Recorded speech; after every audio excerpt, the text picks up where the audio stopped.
ನಮಸ್ಕಾರ. ನಾನು ನಿಮ್ಮ ಯಶು ಮೋಟಿವೇಶನಲ್ ಚಾನಲ್ಗೆ ಸ್ವಾಗತ. ಇವತ್ತಿನ ಟಾಪಿಕ್ ಏನಂದರೆ, ಬಹುತೇಕ ಈ ಹಣಕಾಸಿನ ವಿಚಾರದಲ್ಲಿ ಏನು ಥಿಂಕ್ ಮಾಡ್ತಾರೆ ಎಲ್ಲರೂ ಅಂದರೆ, ಬಡವರು ಯಾಕೆ ಇನ್ನೂ ಬಡವರಾಗೇ ಇದ್ದಾರೆ, ಯಾಕೆ ಇನ್ನೂ ಅವರು ರಿಚ್ ಆಗಲಿಕ್ಕೆ ಸಾಧ್ಯ ಆಗ್ತಾ ಇಲ್ಲ, ಆ್ಯಂಡ್ ಮಿಡಲ್ ಕ್ಲಾಸ್ನವರು ಕೂಡ ಯಾಕೆ ಅದೇ ಜಾಗದಲ್ಲಿದ್ದಾರೆ, ಎಕ್ಸ್ಚೇಂಜ್ ಏನಕ್ಕೆ ಆಗ್ತಾ ಇಲ್ಲ, ಆದರೆ ಶ್ರೀಮಂತರು ಮತ್ತಷ್ಟು ಏನಕ್ಕೆ ಶ್ರೀಮಂತರಾಗ್ತಾ ಇದ್ದಾರೆ. ಸೊ ಈ ವಿಷಯವಾಗಿ ಕುರಿತು ನನಗೊಂದಷ್ಟು ನನ್ನ ಮೈಂಡ್ಗೆ ರಿಸರ್ಚ್ ನಾನು ಕೊಟ್ಟಾಗ ನನಗಂದೇ ಬಂದಂತಹ ಒಂದಷ್ಟು ಮಾಹಿತಿ, ಒಂದಷ್ಟು ಡಾಟಾಗಳನ್ನ ಕಲೆಕ್ಟ್ ಮಾಡಿಕೊಂಡು ಟಾಪ್ 10 ರೀಸನ್ಸ್ ಆ್ಯಂಡ್ ಸೀಕ್ರೆಟ್ಗಳನ್ನ ನಿಮ್ಮ ಮುಂದೆ ತಂದಿದ್ದೀನಿ. ಸೊ ಹಾಗಾದರೆ ನೀವು ಕೂಡ ಆ ಒಂದು ಟಾಪ್ 10 ಸೀಕ್ರೆಟ್ನ ತಿಳ್ಕೊಂಡ್ರೆ, ಖಂಡಿತವಾಗಿಯೂ ಕೂಡ 10 ರಹಸ್ಯಗಳನ್ನ ತಿಳ್ಕೊಂಡ್ರೆ ಮಿಡಲ್ ಕ್ಲಾಸ್ ಆ್ಯಂಡ್ ಬಡವರು ಕೂಡ ನೀವು ಶ್ರೀಮಂತರಾಗೋದಕ್ಕೆ ಸಾಧ್ಯ ಆಗುತ್ತೆ. ಹಾಗಾದರೆ ಆ ರಹಸ್ಯಗಳು ಯಾವ್ಯಾವುದು ಅಂತ ತಿಳ್ಕೊಳ್ಳಿ. ದಯವಿಟ್ಟು ಪೂರ್ತಿಯಾಗಿ ವಿಡಿಯೋನ ಎಲ್ಲೂ ಸ್ಕಿಪ್ ಮಾಡದೆ ನೋಡಿ. ಒನ್ ಬೈ ಒನ್ ಯಾವ್ಯಾವುದು ನೀವು ಕೂಡ ಒಂದು ಒಳ್ಳೆ ಶ್ರೀಮಂತರಾಗ್ತಕ್ಕಂತಹ ಒಂದು ದಾರಿನ ಕಂಡುಕೊಳ್ಳಿ. ಹಾಗಾದರೆ ಫಸ್ಟ್ ಒನ್ ಏನಂತ ಅಂದರೆ, ನಿಮಗೆ ಶ್ರೀಮಂತಿಕೆ ಬೇಕು ಅನ್ನೋದಾದರೆ ಕಷ್ಟಪಡೋದಕ್ಕೆ ಮಾತ್ರ ತಯಾರಿರಬೇಕು. ಸೊ ಈ ಶ್ರೀಮಂತಿಕೆ ಅನ್ನೋ ವಿಚಾರದಲ್ಲಿ ನಾನು 2 ಪಾಯಿಂಟ್ಸ್ ಹೇಳೋದಕ್ಕೆ ಇಷ್ಟಪಡ್ತೀನಿ. ಸೊ ನೀವು ರಿಚ್ ಆಗಬೇಕಂತ ಅಂದರೆ ರಿಸ್ಕ್ ತಗೊಳ್ಳೋದಕ್ಕೆ ತಯಾರಾಗಿರಬೇಕು. ಇನ್ನೊಂದು ಹಾಗೇನೆ ಕಂಫರ್ಟ್ ಝೋನಿಂದ ನೀವು ಹೊರಗಡೆ ಬರಬೇಕು. ಆಲ್ಮೋಸ್ಟ್ ಬಹುತೇಕ ಜನರು ಈ ಮಿಡಲ್ ಕ್ಲಾಸ್ ಆ್ಯಂಡ್ ಬಡವರು ಮಾರ್ನಿಂಗ್ ಎದ್ದ ತಕ್ಷಣ ಒಂದು 9 ಗಂಟೆ ಅಥವಾ ಒಂದು 10 ಗಂಟೆಗೆ ತನ್ನದು ಡ್ಯೂಟಿಗೆ ಹೋಗಿ ಸಂಜೆ 6 ಗಂಟೆಗೆ ಅವ್ರ ಕೆಲಸವೆಲ್ಲ ಮುಗಿಸಿ 6 ಗಂಟೆಗೆ ಬಂದು ಅಲ್ಲಿಂದ ಕಾಫಿ ತಿಂಡಿ ಅಥವಾ ಏನಾದರೂ ತಿಂದು ನ್ಯೂಸ್ ಪೇಪರ್ ಓದು ಅಥವಾ ಸೀರಿಯಲ್ ನೋಡು ಅಥವಾ ಒಂದು ಫಿಲ್ಮ್ ನೋಡು ಅಂತ ಹೇಳಿ ಊಟ ಮತ್ತೆ ಫ್ಯಾಮಿಲಿ ಜೊತೆ ಟೈಮ್ ಸ್ಪೆಂಡ್ ಮಾಡ್ತಾರೆ. ಇದು ಮಾಡಬಾರ್ದು ಅಂತ ನಾನು ಹೇಳ್ತಾ ಇಲ್ಲ. ಸೊ ನಿಮಗೆ ನೆಮ್ಮದಿಯಿಂದ ಇದ್ದರೂ ಕೂಡ, ನೆಮ್ಮದಿ ಸಿಕ್ಕಿದ್ರೂ ಕೂಡ ಶ್ರೀಮಂತಿಕೆ ಆಗೋದು ಸಾಧ್ಯ ಇಲ್ಲ. ಯಾಕಂದರೆ ಆ ಕಂಫರ್ಟ್ ಝೋನಿಂದ ನೀವು ಹೊರಗಡೆ ಬರಬೇಕು. ನೀವು ನೋಡ್ತಾ ಇರ್ತೀರಾ ಹೊರಗಡೆ ನಿಮ್ಮ ಅಕ್ಕಪಕ್ಕ, ನೀವು ಕೇಳ್ತಾ ಇರ್ತೀರಾ, ಏನಪ್ಪ ಅವ್ರ ಹತ್ರ ಅಷ್ಟೊಂದು ದುಡ್ಡಿದೆ, ಇಷ್ಟೊಂದು ಕಷ್ಟಪಡೋ ನೆಸೆಸಿಟಿ ಇದೆಯಾ, ಏನಕ್ಕೆ ಅಷ್ಟೊಂದು ಕಷ್ಟಪಡ್ತಾರೆ ಅಂತ ನೀವು ಥಿಂಕ್ ಮಾಡ್ತೀರಾ. ಬಟ್ ಆ ವ್ಯಕ್ತಿ, ಶ್ರೀಮಂತ ವ್ಯಕ್ತಿಗೆ ಗೊತ್ತು, ನಾನು ಈ ರೀತಿ ದುಡಿದ್ರೇ ನನಗೆ ಒಂದು ಶ್ರೀಮಂತಿಕೆ ಅನ್ನೋದು ಬರೋದು ಮತ್ತು ಮತ್ತಷ್ಟು ಶ್ರೀಮಂತನಾಗೋದಕ್ಕೆ ಸಾಧ್ಯ ಆಗೋದು ಅಂತ. ಸೊ ಈ ಒಂದು ಬಡವರಾಗಿರ್ಬೋದು, ಮಿಡಲ್ ಕ್ಲಾಸ್ನವರಾಗಿರ್ಬೋದು, ಈ ಒಂದು ಬಗ್ಗೆ ಅವರು ಕಂಫರ್ಟ್ ಝೋನಲ್ಲೇ ಇರ್ತಾರೆ. ಈ ಒಂದು ಥಿಂಕ್ ಮಾಡಲ್ಲ. ಜಾಸ್ತಿ ನೀವು ಮತ್ತಷ್ಟು ಬಡವರು ಆ್ಯಂಡ್ ಮಿಡಲ್ ಕ್ಲಾಸ್ನವರು ನೀವು ಶ್ರೀಮಂತದ ದಾರಿಯನ್ನು ಹಿಡಿಬೇಕು ಅಂತ ಅಂದರೆ ರಿಸ್ಕ್ ತಗೊಳ್ಳೋದಕ್ಕೆ ತಯಾರಿರಬೇಕು. ಅದೆಷ್ಟೇ ಕೆಲಸ ಇನ್ನೂ ಜಾಸ್ತಿ ಆಗಲಿ, ಅದನ್ನು ರಿಸ್ಕ್ ತಗೊಂಡು ನಾನು ಮಾಡ್ತೀನಿ ಅನ್ನೋ ಕೆಪಾಸಿಟಿ ಇದ್ದಾಗ ಮಾತ್ರ, ಆ ಒಂದು ನಿಟ್ಟಿನಲ್ಲಿ ನೀವು ಯೋಚನೆ ಮಾಡಿದಾಗ ಮಾತ್ರ ಆ ಒಂದು ಶ್ರೀಮಂತಿಕೆಯ ಹಾದಿಯನ್ನು ಹಿಡಿಯೋದಕ್ಕೆ ಸಾಧ್ಯ ಆಗೋದು. ಇನ್ನು ಸೆಕೆಂಡ್ ಟಿಪ್ ಹೇಳೋದಕ್ಕಿಂತ ಮುಂಚೆ, ಯಾರೆಲ್ಲ ನನ್ನ ಚಾನಲ್ನ ಹೊಸದಾಗಿ ನೋಡ್ತಿದ್ದೀರಾ ದಯವಿಟ್ಟು ನನ್ನ ಚಾನಲ್ಗೆ ಬಂದು ಸಬ್ಸ್ಕ್ರೈಬ್ ಆಗಿ ಪಕ್ಕದಲ್ಲಿರ್ತಕ್ಕಂಥ ಬೆಲ್ಲೈಕನ್ನ ಒತ್ತೋದನ್ನು ಮರಿಬೇಡಿ. ಯಾಕಂದರೆ ಇಂಥದ್ದೇ ಒಂದು ಯೂಸ್ಫುಲ್ ಇನ್ಫಾರ್ಮೇಷನ್ ಪ್ರತಿದಿನ ಬರ್ತಾ ಇರುತ್ತೆ. So second point and secret ರಹಸ್ಯ ಹೇಳೋದಕ್ಕೆ ನಾನು ಹೊರಟಿರೋದು ಯಾವುದಂತಂದರೆ, ನಿಮ್ಮ ಆದಾಯಕ್ಕಿಂತ ಖರ್ಚನ್ನು ಜಾಸ್ತಿ ಮಾಡ್ತಕ್ಕಂಥದ್ದು. ಇಲ್ಲಿ ಬಡವರು ಆ್ಯಂಡ್ ಮಿಡಲ್ ಕ್ಲಾಸ್ನವರು ಏನು ಮಾಡ್ತಾರೆ, ಈ ಖರ್ಚನ್ನ, ಅವರ ಆದಾಯಕ್ಕಿಂತ ಖರ್ಚನ್ನು ಹೆಚ್ಚು ಮಾಡ್ತಕ್ಕಂಥದ್ರಲ್ಲಿ ತುಂಬ ಉದಾರಿಗಳು ಅಂತ ಹೇಳ್ಬೋದು. ಸೊ ಇವರು ಈ ತಮಗೆ ಬರ್ತಕ್ಕಂತಹ ಆದಾಯಕ್ಕಿಂತ ಖರ್ಚನ್ನೇ ಹೆಚ್ಚು ಮಾಡ್ತಕ್ಕಂಥದ್ರಲ್ಲಿ ಆ ಆದಾಯ ಬರೋಕ್ಕಿಂತ ಮುಂಚೆನೇ ಫಿಕ್ಸ್ ಮಾಡ್ಕೊಬಿಟ್ಟಿರ್ತಾರೆ, ನಾನು ಇಷ್ಟನ್ನ ಖರ್ಚು ಮಾಡಬೇಕಂತ. ₹100 ಅವ್ರಿಗೆ ಆದಾಯ ಬಂದಿದೆ ಅಂದರೆ ₹120 ಅಥವಾ ₹150 ಖರ್ಚು ಮಾಡ್ತಕ್ಕಂತಹ ಒಂದು ಮೈಂಡ್ ಸೆಟ್ಟಲ್ಲಿ ಇರ್ತಾರೆ. ಅದು ಬರೋದಕ್ಕಿಂತ ಮುಂಚೆನೇ ಒಂದು ಪ್ಲಾನ್ ಇರುತ್ತೆ. ಸೊ ಈ ಶ್ರೀಮಂತರು ಹಾಗೆ ಮಾಡಲ್ಲ. ಅವ್ರಿಗೆ ಏನಾದರೂ ₹100 ಆದಾಯ ಬರ್ತಾ ಇದೆ ಅಂತಂದರೆ ಅವರು ₹20 ಆ್ಯಂಡ್ 30 ಮ್ಯಾಕ್ಸಿಮಮ್ ನೆಗೆದು ಬಿದ್ದೋಯ್ತು, ಅವರು ₹50 ಖರ್ಚು ಮಾಡ್ತಕ್ಕಂಥದ್ದು. ಸೊ ಹಾಗಾಗಿ ಏನು ಮಾಡಬೇಕು ಗೊತ್ತಾ, ನಮಗೆ ಈ ತಿಂಗಳಲ್ಲಿ ನಮಗೆ ಇಷ್ಟು ಸಂಬಳ ಬರ್ತಿದೆ, ಇಷ್ಟು ನಮಗೆ ಸ್ಯಾಲ್ರಿ ಬರ್ತಿದೆ ಅಂತ ಅಂದರೆ ನಾವು ಹೊರಗಡೆ ಏನಾದರೂ ಒಂದು ಥಿಂಗ್ಸ್ನ ಹೋಗಬೇಕು ಅಂತ ಅಂದರೆ ನಮ್ಮ ಮೈಂಡ್ ಸೆಟ್ಟಲ್ಲಿ ನಾವು ಇಷ್ಟೇ, ನಾನು ಇದನ್ನೇ ತಗೊಳ್ತೀನಿ ಅನ್ನೋದು ಕಂಫರ್ಟ್ ಆಗಿ ಕರೆಕ್ಟಾಗಿ ನಾವು ಅದರಲ್ಲಿ ಮೈಂಡಲ್ಲಿ ಫಿಕ್ಸ್ ಆಗಿದ್ದಾಗ ಮಾತ್ರ ಅದಕ್ಕಿಂತ ಹೆಚ್ಚಿನದಾಗಿ ನಾವು ತಗೊಳ್ಳಿಕ್ಕೆ ಸಾಧ್ಯ ಆಗಲ್ಲ. ಸೊ ಹೆಚ್ಚಿನದಾಗಿ ಎಲ್ಲರೂ ಕೂಡ ಇದೇ ಆಗ್ತಾ ಇರೋದು.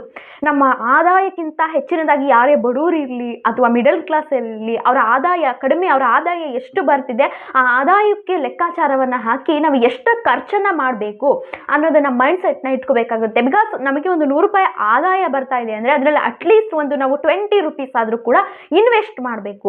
ಇನ್ವೆಸ್ಟ್ ಮಾಡೋ ಮುಖಾಂತರ ಈ ನಿಮ್ಮ ಖರ್ಚಿಗೆ ಕಡಿವಾಣ ಹಾಕಿ ನೀವು ಕೂಡ ಶ್ರೀಮಂತನ ದಾರಿಯನ್ನು ಕೂಡ ಹಿಡಿಬೋದು. ಯಾಕಂದರೆ ಆ ಮೈಂಡ್ ಸೆಟ್ ಈ ಶ್ರೀಮಂತರು ಕೂಡ ಇದನ್ನೇ ಫಾಲೋ ಅಪ್ ಮಾಡ್ತಿರೋದು. ನೀವು ಕೂಡ ಇದನ್ನೇ ಫಾಲೋ ಅಪ್ ಮಾಡಿ ಖಂಡಿತವಾಗೂ ಕೂಡ ಶ್ರೀಮಂತರಾಗ್ಬೋದು. ಯಾಕಂದರೆ ಹೆಚ್ಚಿನದಾಗಿ ನೀವು ಬಡವರೇ ಇರಲಿ ಅಥವಾ ನಿಮ್ಗೊಂದು 10,000ನೇ ಸಂಬಳ ಬರ್ತಾ ಇರಲಿ, ಅಟ್ಲೀಸ್ಟ್ ಅಂದರೆ 1,000ನ ನೀವು ಇನ್ವೆಸ್ಟ್ ಮಾಡ್ತು ಅಂತ ಅಂದರೆ ಖಂಡಿತವಾಗಿಯೂ ಕೂಡ ಶ್ರೀಮಂತರಾಗೋದು ಶತಸಿದ್ಧ, 100ಗೆ 200% ಸತ್ಯ. ಶ್ರೀಮಂತರು ಕೂಡ ಇದನ್ನೇ ಫಾಲೋ ಅಪ್ ಮಾಡ್ತಾ ಇರೋದು. ನಿಮ್ಮ ಆದಾಯಕ್ಕಿಂತ ಹೆಚ್ಚು ಯಾವಾಗ ಖರ್ಚು ಅತಿರೇಕಕ್ಕೆ ಹೋಗುತ್ತೋ, ನೀವು ಏನೋ ಒಂದು ಫ್ರಿಡ್ಜ್, ಫಾರ್ ಎಕ್ಸಾಂಪಲ್ ಫ್ರಿಡ್ಜ್ ತಗೋಬೇಕಂತ ನೀವು ಡಿಸೈಡ್ ಆಗಿರ್ತೀರಾ, ನೀವು ಮಾರ್ಕೆಟ್ಗೆ ಹೋಗಿ ಮಿಕ್ಸಿನೂ ಜೊತೆಲಿ ತಗೊಂಡು ಬಂದಾಗ ನಿಮಗೆ ಎಲ್ಲಿ ಇನ್ವೆಸ್ಟ್ಮೆಂಟ್ ಎಲ್ಲಿ ಉಳಿತು? ಖರ್ಚುನೇ ಮಾಡೋದಾದರೆ ನಿಮ್ಗೆ ಇನ್ವೆಸ್ಟ್ಮೆಂಟ್ ಎಲ್ಲಿ ಉಳಿತೆ? ಹಾಗಾಗಿ ಶ್ರೀಮಂತರ ದಾರಿಯನ್ನು ಫಾಲೋ ಅಪ್ ಮಾಡಿ ನೀವು ಕೂಡ ಶ್ರೀಮಂತರಾಗಿ. ನಾನು ಹೇಳಕ್ ಹೊರಟಿರ್ತಕ್ಕಂತಹ ಥರ್ಡ್ ಸೀಕ್ರೆಟ್ ಏನಂತ ಅಂದರೆ, ಬೇರೆಯವರ ಬಳಿ ಕೆಲಸನೇ ಮಾಡ್ಕೊಂಡಿದ್ರೆ ಖಂಡಿತವಾಗೂ ಕೂಡ ಶ್ರೀಮಂತರಾಗೋದಕ್ಕೆ ಸಾಧ್ಯ ಇಲ್ಲ. ಆಲ್ಮೋಸ್ಟ್ ಬಹುತೇಕ ಜನರು ಏನು ಅನ್ಕೋತಾರೆ ಗೊತ್ತಾ, ಅವರೊಂದು ಎಜುಕೇಷನ್ ಮುಗಿಸಿ ಒಂದು ಒಳ್ಳೆ ಜಾಬ್ ತಗೊಂಡು ನಾನು ಹೋಗ್ತಾ ಹೋಗ್ತಾ ಕೆಲಸ ಮಾಡ್ತಾ ಮಾಡ್ತಾ ಒಂದು ಎಕ್ಸ್ಪೀರಿಯೆನ್ಸಲ್ಲಿ ಒಂದು ಒಳ್ಳೆ ಉತ್ತಮವಾದಂತಹ ಸ್ಯಾಲ್ರಿಯನ್ನು ನಾನು ತಗೊಳ್ಬಹುದು ಅನ್ನೋ ಒಂದು ಇಂಟೆನ್ಷನ್ ಇರುತ್ತೆ. ಸೊ ಈ ಒಂದು ಮಿಡಲ್ ಕ್ಲಾಸ್ ಆ್ಯಂಡ್ ಬಡವರು ಥಿಂಕ್ ಮಾಡ್ತಕ್ಕಂತಹ ಯೋಚನೆ ಇದು. ಶ್ರೀಮಂತರು ಏನು ಗೊತ್ತಾ, ನಾವು ಬೇರೆಯವ್ರ ಕೈ ಕೆಳಗಡೆ ಕೆಲಸ ಮಾಡೋದ್ರ ಬದಲು ನಾವೇ 4 ಜನಕ್ಕೆ ಕೆಲಸವನ್ನು ಕೊಟ್ಟು ಅವರ ಸಂಪಾದನೆಯನ್ನು ಜೊತೆಗೆ ಹೆಚ್ಚೋದು ಕೂಡ ನನ್ನ ಸಂಪಾದನೆ ಕೂಡ ಹೆಚ್ಚಿ ನಾನು ಕೂಡ ಶ್ರೀಮಂತ ಆಗಬಹುದು ಅಂತ. ಸೊ ಆದರೆ ಈ ಬಡವರು ಆ್ಯಂಡ್ ಮಧ್ಯಮ ವರ್ಗದವರು ಇದನ್ನು ತಿಂಕೇ ಮಾಡಲ್ಲ, ಇದ್ರ ಬಗ್ಗೆ ಯೋಚನೆನೇ ಹೊಳೆಯಲ್ಲ ಅವ್ರಿಗೆ. ಕಷ್ಟಪಟ್ಟು ದುಡ್ದು ಎಷ್ಟು ಅಂತ ನೀವು ದುಡಿಯಲಿಕ್ಕೆ ಸಾಧ್ಯ, ಎಷ್ಟು ಅಂತ ನೀವು ಸ್ಯಾಲ್ರಿನ ಹೆಚ್ಚು ಮಾಡ್ಕೊಳ್ಳೋದಕ್ಕೆ ಸಾಧ್ಯ ಆಗುತ್ತೆ. ಸೊ ನಿಮ್ಮದೇ ಆದ ಒಂದು ಯೋಚನೆ, ಆ ಥಿಂಕ್ ಬಂದಾಗ ಮಾತ್ರ ನೀವು ಶ್ರೀಮಂತರಾಗೋದಕ್ಕೆ ಸಾಧ್ಯ ಆಗೋದು. ನಾವು 4 ಜನಕ್ಕೆ ಸಹಾಯ ಮಾಡಿದ್ರೆ, ನಾವು 4 ಜನಕ್ಕೆ ಸಂಪಾದನೆಯನ್ನು ಹೆಚ್ಚಿಸಿದ್ರೆ ಅದ್ರ ಜೊತೆಗೆ ನಮ್ಮ ಸಂಪಾದನೆಯು ಕೂಡ ಹೆಚ್ಚಿ ನಾವು ಕೂಡ ಶ್ರೀಮಂತರಾಗಬಹುದು ಅನ್ನೋ ಯೋಚನೆ ಶ್ರೀಮಂತರಲ್ಲಿರುತ್ತೆ. ಆ ಯೋಚನೆನ ಅವ್ರು ಮಾಡೇ ಇರೋದಿಲ್ಲ. ಆ ಒಂದು ಇಡೀ ಒಂದು ಆ ಮೈಂಡ್ಸೆಟ್ ಗುಂಗು ಎಷ್ಟೇ ಕಷ್ಟಪಟ್ಟು ದುಡಿದ್ರೂ ಕೂಡ ನೀವು ಶ್ರೀಮಂತರಾಗೋದಕ್ಕೆ ಸಾಧ್ಯ ಆಗಲ್ಲ. ಇಂಥ ಒಂದು ಮೈಂಡ್ಸೆಟ್ನ ದಯವಿಟ್ಟು ನೀವು ಇಂತಹ ಒಂದು ಸನ್ನಿವೇಶಗಳಲ್ಲಿ ನಿಮ್ಮ ಆಲ್ ಗ್ರೌಂಡ್, ನಿಮ್ಮ ನೇಚರ್ ಏನಿದೆ ಅದನ್ನು ಥಿಂಕ್ ಮಾಡಿ, ನಿಮಗೆ ಯಾವುದರಲ್ಲಿ ಇಂಟ್ರೆಸ್ಟ್ ಇದೆ ಆ್ಯಂಡ್ ನಿಮಗೆ ಎಷ್ಟು ಕೆಪಾಸಿಟಿ ಇದೆ ಅನ್ನೋದ್ರ ಮೇಲೆ ಡಿಸೈಡ್ ಮಾಡಿಕೊಂಡು ನೀವು ಕೂಡ ಅದ್ರ ಜೊತೆಗೆ ಏನಾದರೂ ಒಂದು ಓನಾಗಿ ಮಾಡ್ತಕ್ಕಂತಹ ಒಂದು ಮೆಂಟಾಲಿಟಿನ ಯೋಚನೆ ಮಾಡ್ಕೊಳ್ಳಿ. ಹಾಗಂತ ನಾನು ನಾನು ಸಾಲ ಮಾಡಿಕೊಂಡು ಲಕ್ಷ ಹೋಗ್ತೀನಿ ಅಂತಲ್ಲ. ನಾನು ಹಿಂದೆ ಪಾಯಿಂಟಲ್ಲಿ ನಿಮ್ಗೆ ಎಷ್ಟಕ್ಕೆ ಆದಾಯಕ್ಕಿದೆ ಅಷ್ಟನ್ನ ಮೈಂಡ್ಸೆಟ್ ನಿಮಗೆ ಬಂತು ಅಂದರೆ ಖಂಡಿತವಾಗಿಯೂ ಕೂಡ ನೀವು ಒಬ್ಬ ಶ್ರೀಮಂತ ಆದಂತಹ ವ್ಯಕ್ತಿ ಆಗ್ಬೋದು. ಇನ್ನು ನಾನು ಹೇಳ್ತಕ್ಕಂತಹ 4th ರಹಸ್ಯ ಏನಂತಂದರೆ, ನಿಮ್ಮ ಸುತ್ತಮುತ್ತ ಇರ್ತಕ್ಕಂತಹ ಸ್ನೇಹಿತರನ್ನ ಒಳ್ಳೆಯವ್ರನ್ನ ಮಾಡ್ಕೊಳ್ಳಿ. ಯಾಕಂದರೆ ನಿಮಗೆ ಎಷ್ಟು ಸ್ನೇಹಿತರು, ಒಂದು ಫ್ರೆಂಡ್ ಸರ್ಕಲ್ ಅನ್ನೋದು ಎಷ್ಟು ಇಂಪಾರ್ಟೆಂಟ್ ಆಗುತ್ತೆ ಅನ್ನೋದ್ರೆ ನಮ್ಮ ಜೀವನನೇ ಬದಲಾಯಿಸುತ್ತೆ. ನಿಮ್ಮ ಸುತ್ತಮುತ್ತ ಒಂದು ಒಳ್ಳೊಳ್ಳೆ ಸ್ನೇಹಿತರನ್ನ, ಒಳ್ಳೆ ವಿಷಯಗಳನ್ನ ಕಲೆಕ್ಟ್ ಮಾಡ್ತಕ್ಕಂತಹ ಸ್ನೇಹಿತರಾಗಿರ್ಬೋದು, ಮತ್ತು ಒಳ್ಳೆ ಆ್ಯಕ್ಟಿವಿಟಿ, ಒಂದೊಳ್ಳೆ ವಿಚಾರಗಳನ್ನ ಕೊಡ್ತಕ್ಕಂತಹ ಸ್ನೇಹಿತರ ನೀವು ಪರಿಚಯ ಮಾಡಿಕೊಂಡ್ರೆ ನಿಮ್ಮ ಜೀವನಕ್ಕೂ ಕೂಡ ಒಂದು ಒಳ್ಳೆ ದಾರಿ ಸಿಗುತ್ತೆ. ಸೊ ಈ ದುಶ್ಚಟಗಳನ್ನ ಮಾಡ್ತಕ್ಕಂತಹ ಸ್ನೇಹಿತರನ್ನ ಮಾಡಿಕೊಂಡ್ರೆ ನೀವು ಕೂಡ ಅದಕ್ಕೆ ವ್ಯಾಮೋಹಕ್ಕೆ ಒಳಗಾಗಿ ನೀವು ಶ್ರೀಮಂತರಾಗೋದಿಲ್ಲ. ಅದು ಎಲ್ಲಿರ್ತೀರಾ ಅಲ್ಲೇ ಇರ್ತೀರಾ, ಇಲ್ಲ ಅಂದರೆ ಅದಕ್ಕಿಂತ ಕೆಳಗೂ ಕೂಡ ಬರ್ಬೋದು. ಇದಕ್ಕೆ ನಾನು ಬೆಸ್ಟ್ ಒಂದು ಎಕ್ಸಾಂಪಲ್ನ ಹೇಳ್ತೀನಿ. ನನಗೆ ಪರಿಚಯ ಇರ್ತಕ್ಕಂತಹ ಒಂದು IAS ಆಫೀಸರ್, ಆ್ಯಕ್ಚುಲಿ ಅವರ ಫ್ರೆಂಡ್ ಸರ್ಕಲ್ ಹೇಗಿತ್ತು ಅಂತಂದರೆ, ಅವ್ರ ಫ್ರೆಂಡ್ ಸರ್ಕಲಿಂದನೇ IAS ಆಫೀಸರ್ ಆಗೋದಕ್ಕೆ ಸಾಧ್ಯ ಆಗಿದ್ದು. ಅವರು ಏನೋ MBA ಒಂದು ಮಾಡಿಕೊಂಡು ಇದ್ದರು. ನಾವು ಒಂದು UPSC ಎಕ್ಸಾಮ್ನ ಮಾಡ್ತಾ ಇದ್ದೀವಿ, ನೀನು ಕೂಡ ಯಾಕೆ ಪ್ರಯತ್ನ ಪಡಬಾರ್ದು ಅಂತ ಒಂದು ಅವರಿಂದ ಸೊಲ್ಯೂಷನ್ ಬಂದಾಗ ಇವರು ಕೂಡ ಟಾಪ್ 1 UPSCಲಿ IAS ಆಫೀಸರ್ ಆಗಿದ್ದಾರೆ. ಅವರು ಇವಾಗ ಕರ್ನಾಟಕದಲ್ಲೇ ಕೂಡ ಇದ್ದಾರೆ. ಸೊ ಹಾಗೆ ಈ ಒಂದು ಹಣದ ವಿಷಯದಲ್ಲಿ ಬಂದಾಗ ಒಂದು ಫ್ರೆಂಡ್ ಸರ್ಕಲ್ ಅನ್ನೋದು ಕೂಡ ತುಂಬಾ ಇಂಪಾರ್ಟೆಂಟ್ ಆಗುತ್ತೆ. ಅದನ್ನ ಹಾಗೆ ಉಳಿಸ್ಕೊಳ್ಳಿ ಆ್ಯಂಡ್ ಬೆಳೆಸ್ಕೊಳ್ಳಿ. ನೆಕ್ಸ್ಟ್ ಪಾಯಿಂಟ್ ಏನಂತ ಅಂದರೆ, ಇಂದಿನ ಆದಾಯದ ಚಿಂತೆಯಲ್ಲಿ ಮುಂದಿನ ಒಂದು ಶ್ರೀಮಂತಿಕೆಯ ಯೋಚನೆಯನ್ನು ಕೂಡ ಬಿಡಬೇಡಿ. ಯಾಕಂದರೆ ಇಲ್ಲಿ ಏನು ಗೊತ್ತಾ, ಒಬ್ಬರು ಮಿಡಲ್ ಕ್ಲಾಸ್ ಆ್ಯಂಡ್ ಬಡವರು ಒಂದು ಕೆಲಸವನ್ನು ಮಾಡ್ತಾ ನನಗೆ ಒಂದು ತಿಂಗಳು ಕೊನೆ ಆ ಸಂಬಳ ಬಂದರೆ ಸಾಕಪ್ಪ, ಆ ಸಂಬಳದಲ್ಲೇ ಹೇಗೋ ನಾನು ಉಳಿಸ್ಕೊಂಡು ಹೇಗೋ ಒಂದು ಜೀವನನ ನೆಮ್ಮದಿಯಿಂದ ಮಾಡ್ಕೊಂಡು ಹೋಗ್ತೀನಿ ಅನ್ನೋ ಅಷ್ಟು ಮಂದಿ ತುಂಬಾ ಇರ್ತಾರೆ.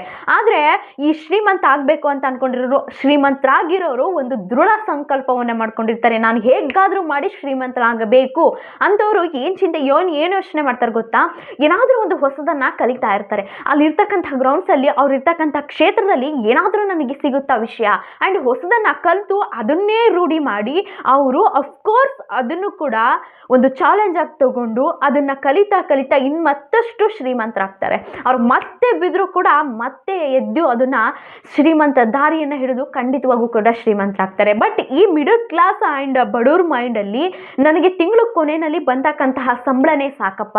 ಸೊ ಹೇಗೋ ಹೋಗ್ತಾ ಹೋಗ್ತಾ ಹೋಗ್ತಾ ಆ ಸಂಬಳನ ಎಕ್ಸ್ಪೀರಿಯನ್ಸ್ ಮೇಲೆ ನಾನು ಜಾಸ್ತಿ ಮಾಡಿಕೊಂಡು ತಿಂಗಳು ಕೊನೆಗೆ ನನಗೆ ಬಂದಂತಹ ದುಡ್ಡು ಬಂದರೆ ಸಾಕು ಅನ್ನೋ ಯೋಚನೆಯಲ್ಲಿ ಇರ್ತಾರೆ. ಖಂಡಿತವಾಗಿಯೂ ಆ ಯೋಚನೆನ ಬಿಟ್ಟು ಹೊಸದನ್ನು ಕಲೀರಿ. ಹೊಸದು ನೀವು ಇರ್ತಕ್ಕಂಥ ಕ್ಷೇತ್ರದಲ್ಲಿ ಏನು ಕಲಿಬಹುದು, ಅದರಿಂದ ಏನು ಬರುತ್ತೆ, ನಾನು ಏನು ಮಾಡಿದ್ರೆ ಏನಾಗುತ್ತೆ, ನನ್ನ ದುಡ್ಡನ್ನು ಹೇಗೆ ಉಳಿಸ್ಬೇಕು, ಹೇಗೆ ತಗೋಬೇಕು, ಯಾವುದರಿಂದ ಏನು ಕಲಿತ್ರೆ ನನಗೇನು ಬರುತ್ತೆ ಅನ್ನೋದನ್ನು ನೀವು ಮೈಂಡ್ಸೆಟ್ಟಲ್ಲಿ ಇಟ್ಕೊಂಡು ಖಂಡಿತವಾಗಿಯೂ ಇದ್ರೆ 100ಗೆ 1000 ಪಟ್ಟು ನೀವು ಕೂಡ ಶ್ರೀಮಂತರಾಗ್ತಕ್ಕಂತಹ ದಾರಿನ ನೀವು ಕಾಣ್ಕೊಳ್ಬೋದು. ಈ ನಿಟ್ಟಿನಲ್ಲಿ ಒಂದು ಒಳ್ಳೆ ರೀತಿ ಯೋಚನೆ ಮಾಡಿ ಪ್ರತಿ ಬಾರಿಯೂ ಕೂಡ ಹೊಸದನ್ನು ಕಲಿತಾ ಇರಿ.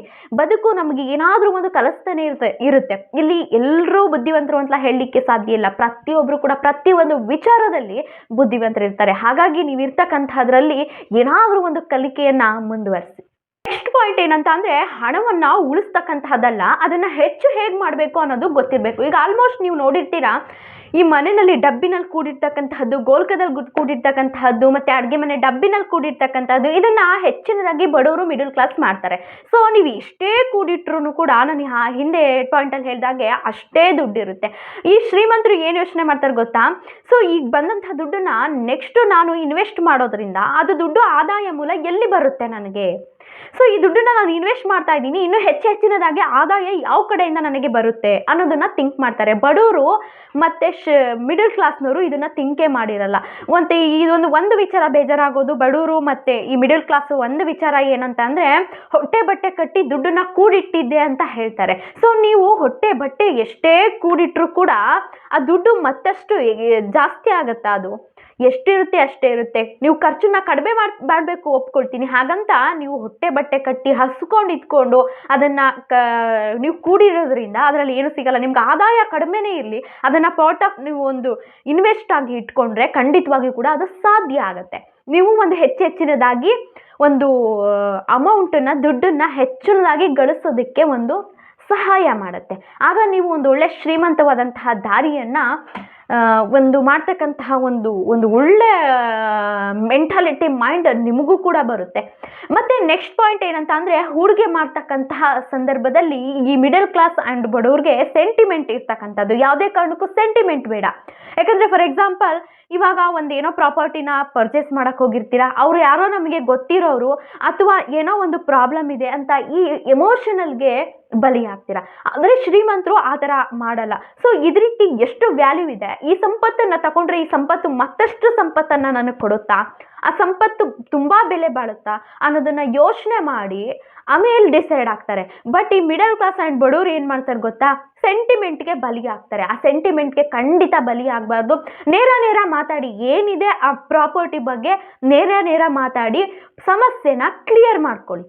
ಯಾವುದೇ ಸೆಂಟಿಮೆಂಟ್ ಇರಬಾರ್ದು. ಈ ಮೈಂಡ್ಸೆಟ್ಟು ನಿಮಗಿದ್ರೆ ಅಲ್ಲಿ ಏನಿದೆ, ನನಗೆ ಅದು ಒಂದು ಸಂಪತ್ತು ನಾನು ತಗೊಳ್ಬೇಕಾಗಿದೆ, ಅದು ಏನು ಕ್ವಶನ್ಸ್ ಇದೆ, ಸೊ ಏನು ಕ್ಲಿಯಾರಿಟಿ ಬೇಕು, ಅದನ್ನು ನೇರ ತಗೊಂಡು ಖಂಡಿತವಾಗಿಯೂ ಕೂಡ ಅದನ್ನು ಫಿನಿಶ್ ಮಾಡಿಕೊಂಡು ಆ ಆದಾಯದ ಮೂಲವನ್ನು ನೀವು ಇನ್ವೆಸ್ಟ್ ಮಾಡ್ತಕ್ಕಂತಹ ಸಂದರ್ಭದಲ್ಲಿ ಸೆಂಟಿಮೆಂಟ್ ಅನ್ನೋದು ಬೇಡ. ನಾನು ಹೇಳ್ತಕ್ಕಂತಹ 9ನೇ ಪಾಯಿಂಟ್ ಆ್ಯಂಡ್ ರಹಸ್ಯ ಏನಂತ ಅಂದರೆ, ನಿಮ್ಮ ಮೇಲೆ ನಿಮ್ಮ ನಂಬಿಕೆಯನ್ನು ಕಳ್ಕೊಳ್ಬೇಡಿ. ಯಾಕಂದರೆ ಏನು ಗೊತ್ತಾ, ಈ ಬಡವರು ಆ್ಯಂಡ್ ಮಿಡಲ್ ಕ್ಲಾಸ್ ಅವರು ತುಂಬ ದೊಡ್ಡ ಮಟ್ಟಕ್ಕೆ ಯೋಚನೆ ಮಾಡಲ್ಲ. ಆ ರಿಸ್ಕ್ ನಮಗೆ ಏನಕ್ಕಪ್ಪ, ನಾವು ಇದ್ದಷ್ಟಕ್ಕೆ ಇದು ಬಿಡೋಣ, ರಿಸ್ಕ್ ತಗೊಳ್ಳೋದು ಬೇಡ. ಅತಿಮೀರಿ ನಾವು ರಿಸ್ಕ್ ತಗೊಳ್ಳೋದು ಅಂದರೆ ಅದನ್ನು ನಮಗೆ ಫೇಸ್ ಮಾಡಲಿಕ್ಕೆ ಸಾಧ್ಯ ಆಗಲ್ಲ. ಸೊ ಈ ಶ್ರೀಮಂತರು ಏನು ಯೋಚನೆ ಮಾಡ್ತಾರೆ ಗೊತ್ತಾ, ಅದು ಎಂಥದ್ದೇ ರಿಸ್ಕ್ ಬರಲಿ ನಾವು ತಗೊಳ್ಳೋಣ. ಅವನು ರಿಸ್ಕ್ ತಗೊಂಡು ಕಷ್ಟಪಟ್ಟು ದುಡಿತಿದ್ದಾರೆ, ನಾನು ಯಾಕೆ ರಿಸ್ಕ್ ತಗೊಳ್ಬಾರ್ದು, ಅವನು ಬಿಲಿನಿಯರ್ ಆಗಿದ್ದಾನೆ, ನಾನು ಯಾಕೆ ಬಿಲಿನಿಯರ್ ಆಗಬಾರ್ದು ಅನ್ನೋದನ್ನು ಪ್ರಾಕ್ಟಿಕಲ್ ಆಗಿ ಥಿಂಕ್ ಮಾಡಿ ಅದನ್ನು ಒಂದು ಶ್ರೀಮಂತಿಕೆ ಹಾದಿಯಲ್ಲಿ ನಡೀತಾರೆ. ಆದರೆ ಈ ಬಡವರು ಆ್ಯಂಡ್ ಈ ಮಧ್ಯಮ ವರ್ಗದವರು ಏನು ಮಾಡ್ತಾರೆ ಅಂದರೆ, ಅಷ್ಟು ದೊಡ್ಡ ರಿಸ್ಕ್ ನಮಗೆ ಬೇಡ, ನಾವು ಎಷ್ಟರಲ್ಲಿದ್ದೀವಿ ಅಷ್ಟಕ್ಕೆ ತೃಪ್ತಿ ಪಡೋಣ ಅಂತ ಅಂದರೆ ಖಂಡಿತವಾಗೂ ಕೂಡ ಶ್ರೀಮಂತರಾಗಲಿಕ್ಕೆ ಸಾಧ್ಯ ಇಲ್ಲ. ನಮ್ಮ ಭಾರತ ದೇಶದಲ್ಲಿ 50%ರಲ್ಲಿ 1% ಮಾತ್ರ ಶ್ರೀಮಂತರಿರೋದು. ಇನ್ನು 49%ನವರು ಐ ಮೀನ್ 99 ಭಾಗದವರು ಏನು ಮಾಡಿದ್ದಾರೆ, ಹಂಚ್ಕೊಂಡಿದ್ದಾರೆ ಅಂತ ಅಂದರೆ ಈ ಬಡವರು ಮಧ್ಯಮ ವರ್ಗದವರು. ಹಾಗಾಗಿ ನಮ್ಮ ಯೋಚನೆಗಳು ಬೆಟ್ಟದಷ್ಟು ಇರಬೇಕು. ಸೊ ಏನು ಮಾಡ್ತಾರೆ, ಸ್ಕೈಸ್ ಲಿಮಿಟ್ ಅಂತ ಶ್ರೀಮಂತರು ಒಂದು ಯೋಚನೆ ಮಾಡ್ತಕ್ಕಂಥದ್ದನ್ನು ದೊಡ್ಡ ಮಟ್ಟಕ್ಕೆ ಯೋಚನೆ ಮಾಡ್ತಾರೆ. ಈ ಬಡವರು ಇನ್ನು ಎಲ್ಲಿದ್ದಾರೆ ಅಲ್ಲೇ ಯೋಚನೆ ಮಾಡ್ತಾರೆ. ಹಾಗಾಗಿ ಅವ್ರು ಎಲ್ಲಿರ್ತಾರೆ ಅಲ್ಲೇ ಇರ್ತಾರೆ. ಮತ್ತು ಶ್ರೀಮಂತರು ಇನ್ನೂ ಶ್ರೀಮಂತರಾಗ್ತಾ ಹೋಗ್ತಾರೆ. ಹಾಗಾಗಿ ನೀವು ಮಾಡ್ತಕ್ಕಂತಹ ಯೋಚನೆಗಳು ದೊಡ್ಡದಾಗಿರಲಿ ಆ್ಯಂಡ್ ಎಂಥದ್ದೇ ರಿಸ್ಕ್ ಬಂದರೂ ನಾನು ಮಾಡ್ತೀನಿ ಅನ್ನೋ ಒಂದು ಕಾನ್ಫಿಡೆಂಟ್ ಇದ್ದಾಗ ಮಾತ್ರ ನೀವು ಕೂಡ ಒಂದು ಶ್ರೀಮಂತರಾಗೋದಕ್ಕೆ ಸಾಧ್ಯ ಆಗೋದು. ಲಾಸ್ಟ್ ಪಾಯಿಂಟ್, ಕಷ್ಟಪಟ್ಟು ದುಡಿದ್ರೆ ಮಾತ್ರ ನಿಮ್ಮ ಬಳಿ ದುಡ್ಡು ಬರುತ್ತೆ, ನಾವು ಶ್ರೀಮಂತರಾಗ್ಬೋದು ಅನ್ನೋದು ನಿಜವಾಗ್ಲೂ ಕೂಡ ಸುಳ್ಳು. ಇವಾಗ ಆಲ್ಮೋಸ್ಟ್ ಎಲ್ಲರೂ ಕೂಡ ಥಿಂಕ್ ಮಾಡೋದಿದೆ, ನಾವು ತುಂಬ ಕಷ್ಟಪಟ್ಟು ದುಡಿದ್ರೆ ನಾವು ಶ್ರೀಮಂತರಾಗ್ಬೋದು. 8 ಗಂಟೆ ಮಾಡ್ತಕ್ಕಂತಹ ಕೆಲಸನ 10 ಗಂಟೆ ಮಾಡೋಣ, 10 ಗಂಟೆ ಮಾಡ್ತಕ್ಕಂತಹ ಕೆಲಸನ 12 ಗಂಟೆ ಮಾಡೋಣ, ಹೆಚ್ಚಾಗಿ ಕಷ್ಟಪಟ್ಟು ದುಡಿದ್ರೆ ನಾವು ಶ್ರೀಮಂತರಾಗ್ಬೋದು ಅನ್ನೋದನ್ನ ತಿಳ್ಕೊಂಡಿರೋರು ದಡ್ರು. ಯಾಕೆ ಗೊತ್ತಾ? ಈ ಶ್ರೀಮಂತರು ಏನು ಯೋಚನೆ ಮಾಡ್ತಾರೆ ಗೊತ್ತಾ?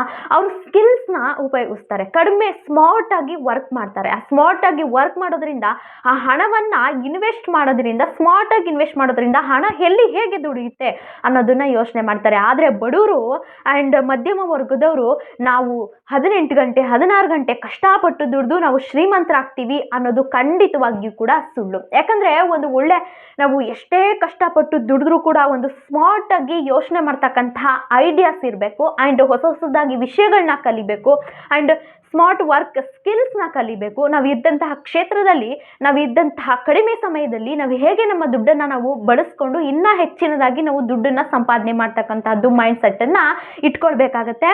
ಸೊ ಹಾಗಾಗಿ ಈಗಾಗಲೇ ನಾನು 10 ರಹಸ್ಯಗಳನ್ನ ನಿಮ್ಮ ಮುಂದೆ ಇಟ್ಟಿದ್ದೀನಿ.